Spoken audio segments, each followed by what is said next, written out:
School ইউনিভার্সিটির শিক্ষার্থীরা যখন তাদের ন্যায্য আন্দোলন নিয়ে তারা অগ্রসর হয়েছে, সুতরাং এই ন্যায্য আন্দোলনের পাশে মাদ্রাসার শিক্ষার্থীরা ছিল। শতাধিকের উপরে আমাদের মাদ্রাসার শিক্ষার্থীরা শাহাদত বরণ করেছে, অনেকে পঙ্গুত্ব বরণ করেছে। কিন্তু আশা একটাই, কোনো চাহিদা না, চাহিদা হলো যে হাসিনার পতন চাই, স্বৈরাচার মুক্ত দেশ চাই। মাদ্রাসা এরা কোনো আন্দোলন সংগ্রামে বা রাষ্ট্র পরিচালনার জায়গায় কথা বলবে, এটা তো এই দেশের অনেক মানুষ তাদের ফতোয়া অনুযায়ী এটা না যায়, তাদের ফতোয়া অনুযায়ী না যায় যে দেশের পক্ষে তারা কেন কথা বলবে।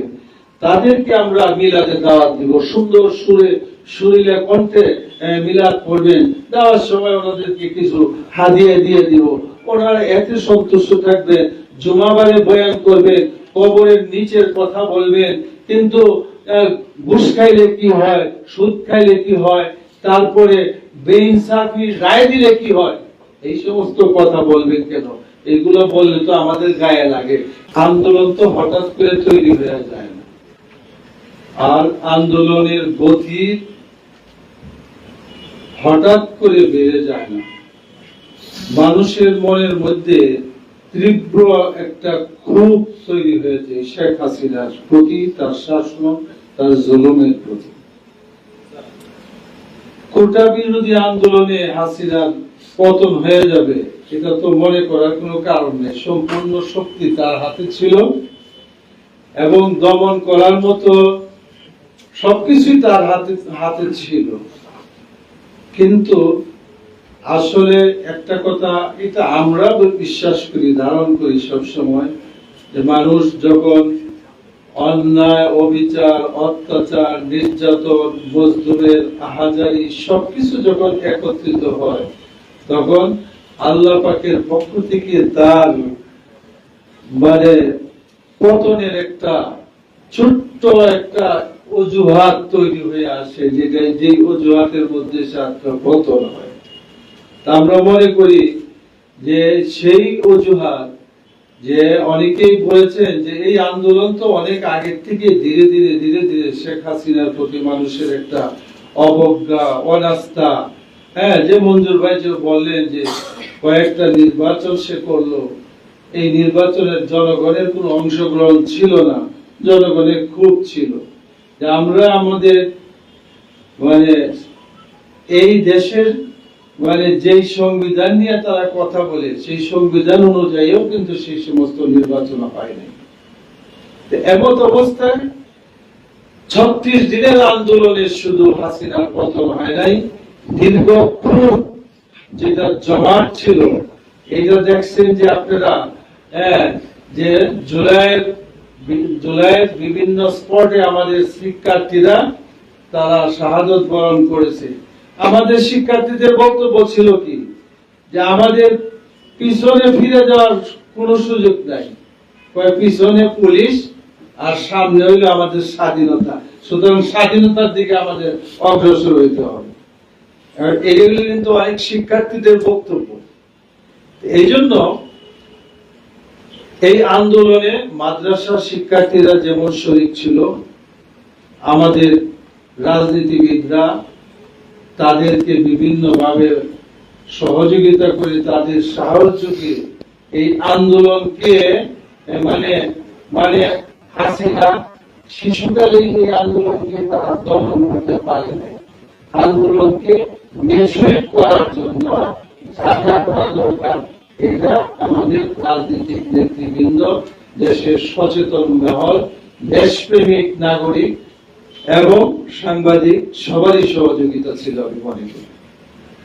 এই জন্য সবার সহযোগিতায় সেই কাঙ্ক্ষিত 5 তারিখ, আগের দিনও তো আমরা জানি না, আমরা 19 তারিখ আমরা খেলাফত মজলিসের পক্ষ থেকে আমাদের একটা প্রোগ্রাম ছিল বাইতুল মুকাররম উত্তর গেটে, এখানে গুলির শব্দ, পাশাপাশি এই দিন কয়েকটা লাশ এখানে মারা গেছে, এই এলাকায় গুলিবিদ্ধ হয়েছে। কার মারা গেছে জানি, গুলিবিদ্ধ হয়েছে, নিয়ে গেছে, আমরা 11 তলা থেকে দেখেছি। আমি আমার সন্তান সহ আমি আসছিলাম, আর আমার সব ছেলেরাই মাঠে ছিল। দুইটা তো ঢাকা ভার্সিটিতে আছে, ওটা আরেকটা অন্য একটা প্রাইভেট ভার্সিটিতে পড়ে, সে আরেকটা ছোট ছিল, সবাই ওরা মাঠে ছিল। হয়তো এগুলা নিয়ে আমরা ইয়া করি না যে আমাদের এই আন্দোলনের কোন বেনিফিটের চিন্তা আমরা করি না, আমরা মাঠে ময়দানে নিজেরাও ছিলাম।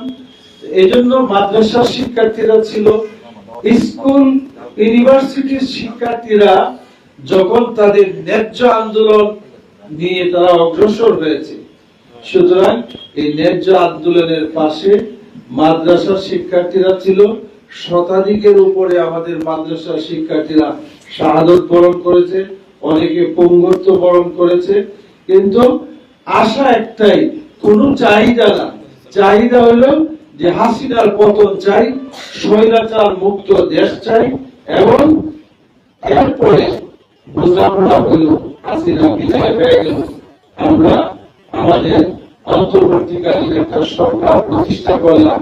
সেই সরকারের অধীনে বহুদিন বহুত আলোচনায় আমার দলের পক্ষ বা মঞ্জুর ভাই ওনার দলের পক্ষে সবাই আপনারা আলোচনা করিয়া ঠিক করলেন যে ভবিষ্যতে এই দেশটা যাতে ন্যায় এবং ইনসাফের সাথে এবং ইনসাফের ভিত্তিতে এই দেশ কিভাবে পরিচালিত হয়, সেজন্য অনেকগুলা এই জুলাই সনদ তৈরি করা হয়েছে। কিন্তু এখন আমরা শুনি জুলাই সনদ এইটা গণভোটে, গণভোটে 70% মানুষ গণভোটে রায় দিয়েছেন জুলাই সনদ বাস্তবায়ন করার পক্ষে।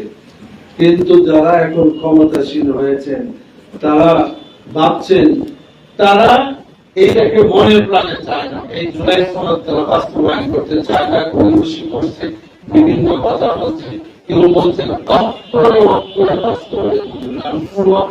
কোন জায়গায় লাগাই দিন, এটা কিভাবে শব্দ গঠন করবে সেটা কিন্তু তারাই ভালো জানে। এই জন্য আমি মনে করি যে এত বড় একটা আন্দোলনের পরে এত কিছু রূপ দেখলেন, চোখের সামনে ফেরাউন ডুবে গেল আর আপনারা মুক্তি পাইলেন। এইগুলা দেখার পরেও বনি ইসরায়েলরা যেমন নাকি হযরত মুসা আলাইহিস সালামের কে অবান্তর প্রশ্নে জর্জরিত করেছে, ঠিকই একই অবস্থা আপনাদের সামনে। আপনারা কোথায় ছিলেন? আপনারা কেউ ছিলেন দেশের বাইরে প্রবাসে, দেশে আসতে পারতেছিলেন না, দীর্ঘ এতগুলো বছর দেশের বাইরে ছিলেন, সেই প্রবাস জীবন আপনাদের কেটে গেল। আপনারা একজন দুইজন অনেকে ফিরে আসছেন, ভালো আমরা চালাই না আপনারা দেশে ফিরে আসছেন। কিন্তু এই জুলাই যারা তৈরি করেছে, হাসিনাকে বিদায় যারা করেছে, তাদেরকে ভুলে যেন না। কারণ এই ছাত্র শক্তি বা এই জনতার শক্তি এটা কিন্তু এখনো দেশে বিদ্যমান আছে। হাসিনাকে যারা আশ্রয় দিয়েছে, দেখতেছি যে তাদের তখ্তও কিন্তু ছাত্ররা নাড়ায় দেওয়ার অবস্থা শুরু হয়ে গেছে, ঠিক কিনা বলেন? এই জন্য মনে করার কোনো কারণ নাই যে যে কোনো শক্তি আপনার যদি অন্যায় আর জুলাই সনদ অথবা জুলাই আন্দোলনকারীদের প্রত্যাশা পূরণ করতে যদি ব্যর্থ হন, দেশকে যদি সুন্দর সুষ্ঠু এবং ন্যায় এবং ইনসাফের সাথে পরিচালনা করতে ব্যর্থ হন, জনগণ পুনরায় তাদের আবার চিন্তা তারা করবে।